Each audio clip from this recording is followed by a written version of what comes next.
जय हिंद फ्रेंड्स, कैसे हैं आप सभी। आई होप आप सभी लोग बहुत अच्छे होंगे। मैं सब इंस्पेक्टर शेखर सिंह एक बार फिर से आपका अपने चैनल में स्वागत करता हूं।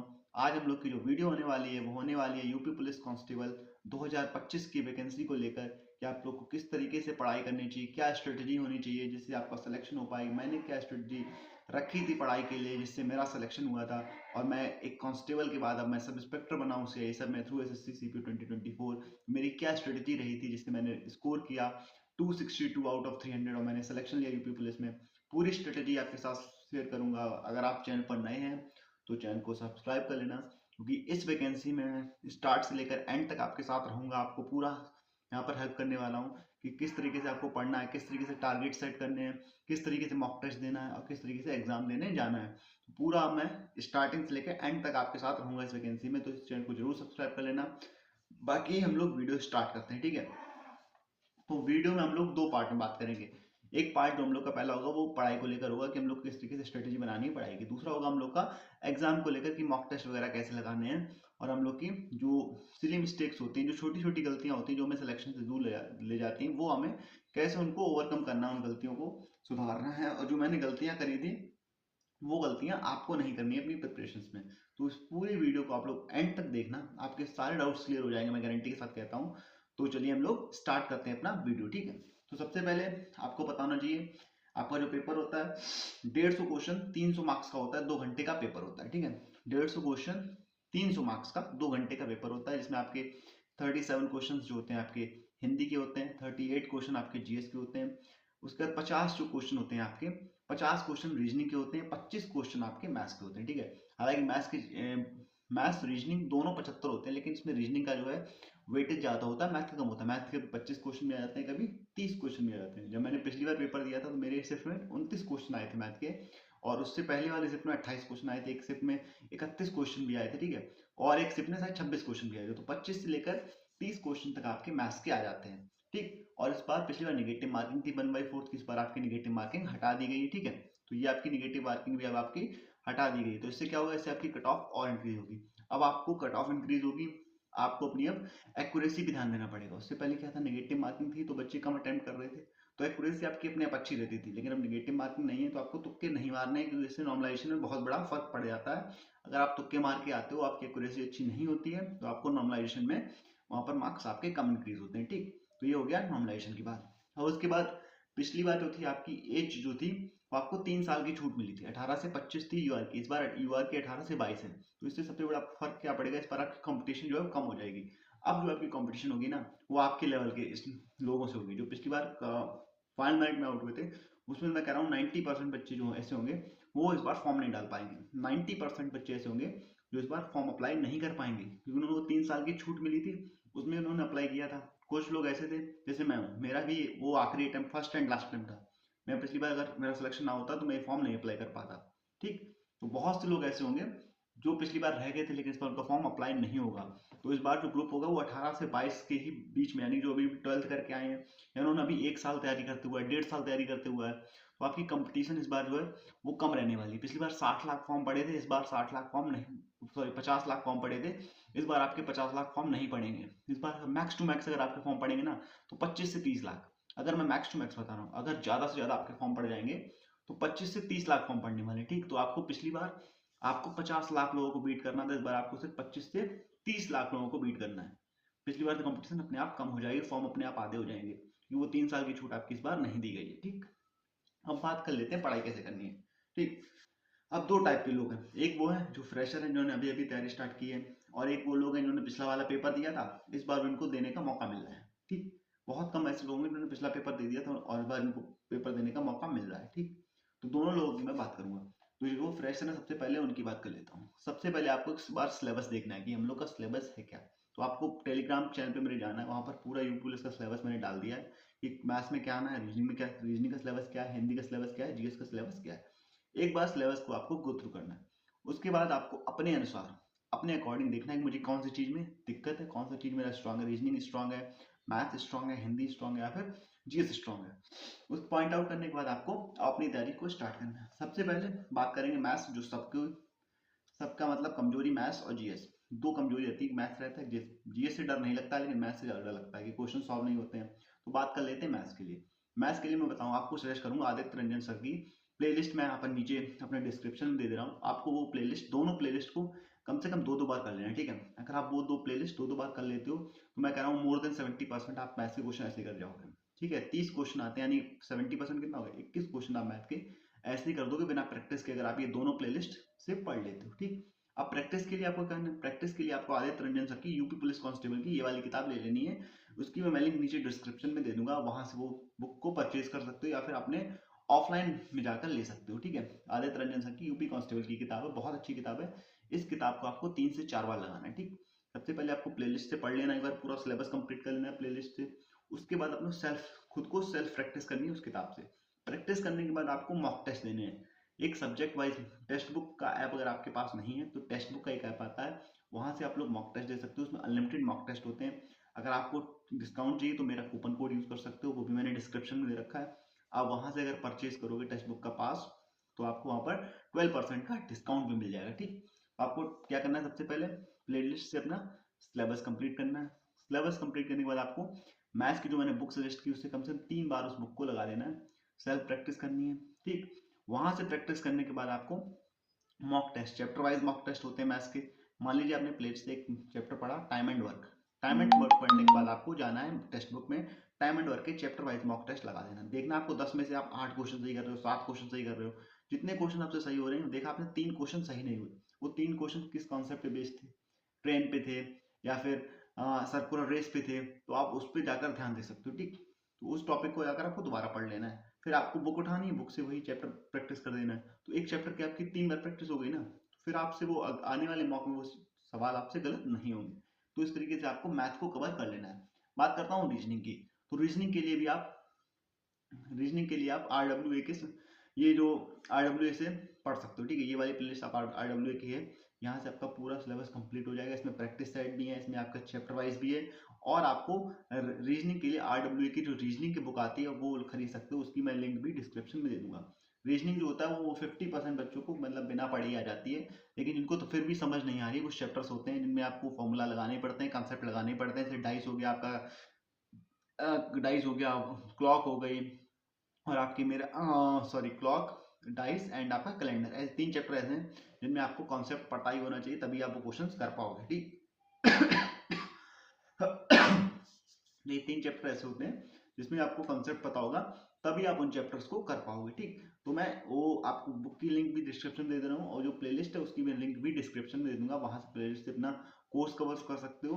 प्लस आप जो मैं बुक दे रहा हूँ उससे अपनी सेल्फ प्रैक्टिस कर सकते हो। प्लस टेक्स्ट बुक से आपको मॉक जरूर लगाने हैं। मान लीजिए आपने कैलेंडर पढ़ा तो कैलेंडर का जाकर मॉक लगाइए टेक्स्ट बुक से, कैलेंडर की आगे प्रैक्टिस करिए बुक से। आपको 2-3 बार उस बुक की प्रैक्टिस करनी है। जब तक आप मल्टीपल टाइम्स प्रैक्टिस नहीं करोगे तब तक आपको कोई भी सिलेक्शन नहीं दिलवा सकता है, ठीक। अब बात कर लेते हैं जीएस की। तो जीएस के लिए देखिए आपके पास 2 टीचर्स हैं। अगर आपको हल्की बहुत इंग्लिश समझ आ जाती है, मतलब आप बाइलिंगुअल पढ़ सकते हो, हिंदी इंग्लिश दोनों में समझ सकते हो। मतलब परमार सर की मैं बात कर रहा हूँ, परमार सर से अगर आप पढ़ोगे तो कुछ जो चीजें होती है वो इंग्लिश में बताते हैं, कुछ चीजें वो हिंदी में बताते हैं। अगर आपको सिर्फ हिंदी में पढ़नी है तो फिर आप नवीन सर से पढ़ सकते हो, ठीक है। मैं प्लेलिस्ट दे दूंगा नीचे डिस्क्रिप्शन में, आप उस प्लेलिस्ट से नवीन सर से पूरी जीएस पढ़ सकते हो, ठीक। बाकी बुक की बात करूंगा तो मैं फैक्टमैन आपको बुक जो है सजेस्ट करूंगा, ये फैक्टमैन बुक ले सकते हो, परमार सर की हिंदी में आती है। अगर आप इस बुक को 1 या 2 बार, एक बार पढ़ लेते हो पूरा और दूसरी बार मतलब तेजी से रिवीजन कर जाते हो तो आपका मोर देन 60% जीएस है वो कवर हो जाएगा। आप 60% प्लस ही स्कोर करके आओगे जीएस में, मैं गारंटी के साथ कह रहा हूँ, ठीक। बाकी यूपी जीके के लिए आप आरडब्ल्यू की मैं प्लेलिस्ट दे रहा हूँ, आप यहाँ से यूपी जीके यहाँ से पढ़ सकते हो, ठीक। अब बात कर ली मैंने मैथ्स की, बात कर ली रीजनिंग की, बात कर ली जी की, बात कर ली टेस्ट। आपको मॉक तो सभी के लगाने हैं, जो चैप्टर आप पढ़ रहे हो उसका मॉक आप टेक्स्ट बुक से लगा सकते हो, ठीक। अब बात कर लेता हूँ सबसे आखिरी में मैं हिंदी की। हिंदी देखिए, हिंदी आप अगर बुक लेना चाहो तो ये वाली आरडब्ल्यू की बुक है, आप ये बुक ले सकते हो कोई भी इसमें, मतलब आप इस बुक से ही सिर्फ चाहो तो पढ़ सकते हो, या फिर नवीन सर की ये जो प्लेलिस्ट है, इस प्लेलिस्ट को आप अगर 2 से 3 बार कर लेते हो तो आपकी हिंदी भी अपने आप कवर हो जाएगी, ठीक है। तो मैंने चारों सब्जेक्ट का बता दिया, चारों सब्जेक्ट का मैंने अलग अलग बता दिया। मैथ्स के लिए आदित्य रंजन से बता दिए, रीजनिंग के लिए मैंने आपको आरडब्ल्यू की प्लेलिस्ट बता दी, जीके के लिए मैंने परमार सर बता दिया, नवीन सर 2 टीचर बता दिए आपको। उसके बाद मैंने हिंदी के लिए आपको नवीन सर बता दिए, ठीक। तो आप वहां से हिंदी भी कवर कर सकते हो। अब बात कर देता हूँ सिली मिस्टेक हम लोग क्या करते हैं। सबसे पहले सिली मिस्टेक पता क्या होती है, सिलेबस कंप्लीट ना करना। मान लीजिए मैंने तैयारी स्टार्ट की, मैंने मैथ्स के 5 चैप्टर लगा लिए, बाकी मैंने सोचा परसेंटेज क्या है, प्रॉफिट लॉस क्या है, इसको हटा दूंगा, कर लूंगा, नंबर सिस्टम क्या है इसको मैं कर लूंगा। तो ये चैप्टर्स आप छोटे छोटे चैप्टर छोड़ के आते हो ना, फिर वहाँ एग्जाम में आपको दिक्कत होती है। कोई भी चैप्टर या कॉन्सेप्ट स्किप नहीं करना है। एक बार आपको सिलेबस जरूर कंप्लीट कर लेना है। आपके पास अभी 3 महीने का टाइम तो है ही है, क्योंकि यूपीएसआई के बाद ही आपका यूपी कांस्टेबल का पेपर होगा। आप मान के चलिए मई के स्टार्टिंग से पहले आपका पेपर नहीं हो रहा है, ठीक है। आपकी जो एग्जाम डेट है वो मई स्टार्टिंग या अप्रैल के एंड में आपका पेपर होगा। तो अभी आपके पास 3 महीने, अच्छे से एक बार पूरा सिलेबस कंप्लीट करिए। सिलेबस कंप्लीट करने के बाद मान लीजिए मैंने सिलेबस कंप्लीट कर लिया, अब मैं मॉक लगा रहा था, ठीक है। मॉक लगाते टाइम मान लीजिए कोई एक मैंने ट्रेन का क्वेश्चन था, मुझसे ट्रेन का क्वेश्चन गलत हो गया। अब मुझे पता है कि मुझे कंसेप्ट नहीं आता, तुरंत मुझे क्या करना है, जहाँ पे वो कंसेप्ट है जिस चैप्टर में या फिर जिस वीडियो में, वो जाकर वो वीडियो देखूंगा, वहां से कॉन्सेप्ट रिवाइज किया मैंने, तुरंत मैंने किताब उठाई, उसी कॉन्सेप्ट के ऊपर मैंने 10 से 15 क्वेश्चन लगा दिए। जैसे ही मैं वो 10 से 15 क्वेश्चन लगाऊंगा, फिर मैं आगे चल के वो कॉन्सेप्ट कभी नहीं भूलूंगा, चाहे वो मॉक में आए चाहे वो एग्जाम में आए, ठीक है। उसके बाद मुझे वो चैप्टर या फिर वो कॉन्सेप्ट मैं नहीं भूलूंगा। फिर क्या करते हैं हम लोग, शॉर्ट ट्रिक्स पे बहुत ज्यादा डिपेंड हो जाते हो आप लोग। क्या कहते हो, मुझे सारे क्वेश्चन की शॉर्ट ट्रिक चाहिए। शॉर्ट ट्रिक ठीक है, आप सीख भी लीजिए, लेकिन जब तक उन शॉर्ट ट्रिक्स की आप लोग प्रैक्टिस नहीं करोगे, आप उसको एग्जाम में अप्लाई नहीं कर पाओगे। सिर्फ शॉर्ट ट्रिक्स आपको रटनी नहीं है उनकी, उस शॉर्ट ट्रिक्स की आपको प्रैक्टिस करनी है। मान लीजिए मुझे शॉर्ट ट्रिक पता है कि मैं ये न, मान लीजिए किसका मैं बता दूं आपको, चलिए एग्जांपल लेता हूं मैं। ट्रिग्नोमेट्री का एग्जांपल है, ट्रिग्नोमेट्री हालांकि आपकी आती नहीं, एक दो क्वेश्चन आ जाते हैं कभी कभी। मैं एग्जांपल है ट्रिग्नोमेट्री, या फिर मान लीजिए मैंने सिंपल इंटरेस्ट का एग्जांपल ले लिया, ठीक है। सिंपल इंटरेस्ट में मुझे कोई शॉर्ट ट्रिक पता लग गई, या मान लीजिए सिंपल इंटरेस्ट में जो आपकी इंस्टॉलमेंट की होती है, मैंने उसकी आपको शॉर्ट ट्रिक बता दी, लेकिन जब उस शॉर्ट ट्रिक की आप प्रैक्टिस नहीं करोगे, तब तक आप क्या कर पाओगे, कुछ नहीं कर पाओगे। तो जो भी शॉर्ट ट्रिक आपको पता है, या फिर जो भी कॉन्सेप्ट आपको पता है, आपको अच्छा लगता है, उस कॉन्सेप्ट की आपको प्रैक्टिस करनी है लगातार। प्रैक्टिस इज मस्ट, बिना प्रैक्टिस के आप एग्जाम नहीं निकाल सकते, ठीक है। तो आपको क्या करना है, प्रैक्टिस जरूर करनी है, चाहे कोई भी चीज हो, चाहे वो कॉन्सेप्ट हो या फिर कोई शॉर्ट ट्रिक हो, ठीक। Don't rely on shortcuts.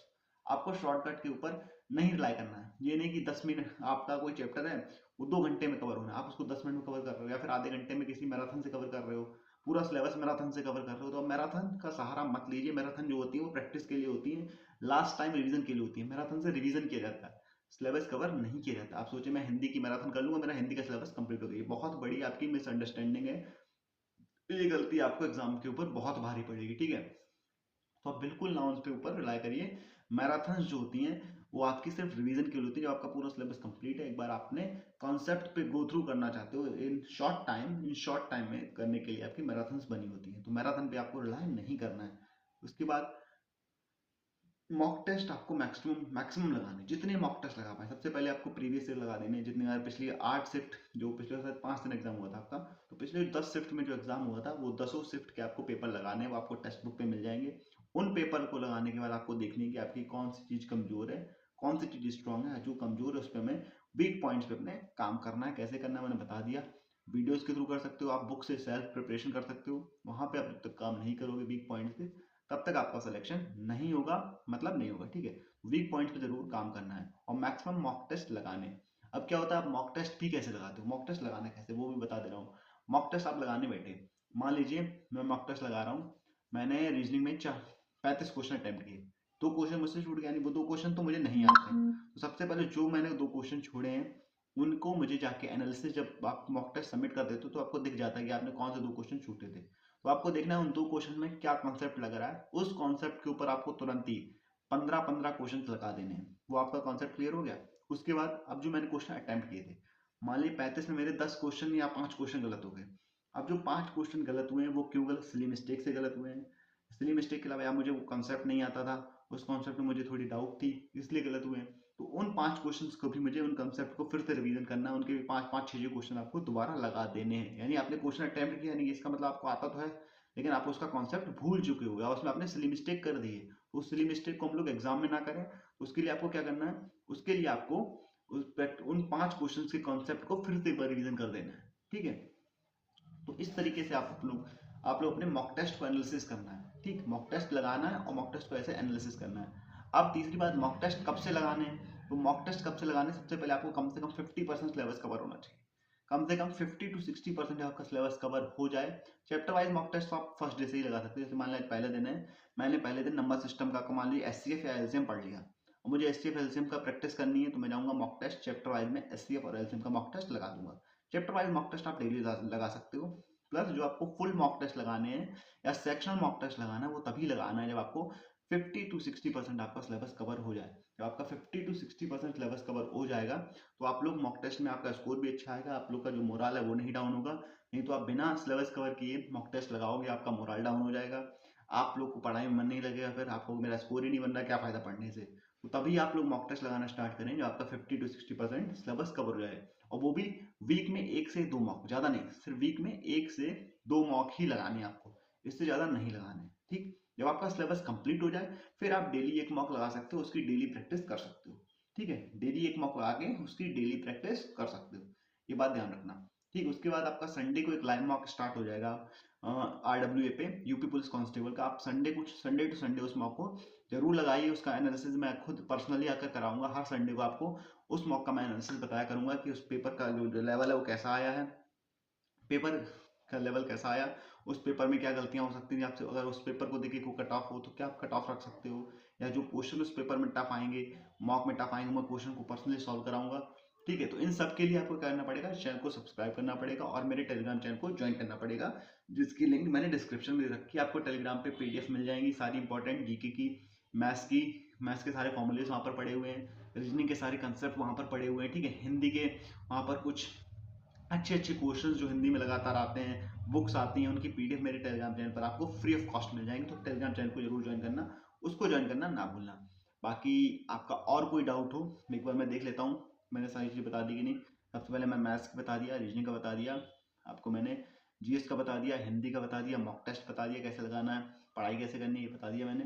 ठीक, बाकी और कुछ बचा क्या, शेड्यूल बचा है, शेड्यूल के बारे में बता दे रहा हूँ आपको, शेड्यूल कैसे बनाना है। देखिए, डेली कम से कम आपको 8 से 10 घंटे पढ़ना है। अब आप कैसे पढ़ते हो, दिन में पढ़ रहे हो या रात में पढ़ रहे हो या सुबह जल्दी उठ के पढ़ रहे हो, वो आप अपने हिसाब से मैनेज कर सकते हो। 8 से 10 घंटे आपको पढ़ने पड़ेंगे, जिसमें आपको 3 घंटे मैथ्स को देने हैं, 2 घंटे आपको GS को देने हैं, 2 घंटे आपको रीजनिंग को देने हैं। ठीक है, और आपको 1 घंटा हिंदी को दे देना है। तो 3 घंटे मैथ्स के हो गए, 3 2 5 हो गए आपके GS, 2 हो गया आपका रीजनिंग, 5 7 1 8, और 2 घंटे आपके पास प्रैक्टिस के लिए बच जाएंगे, जो मोर देन रफ है। 2 घंटे में आप मैथ्स की प्रैक्टिस और मॉक टेस्ट लगा सकते हो।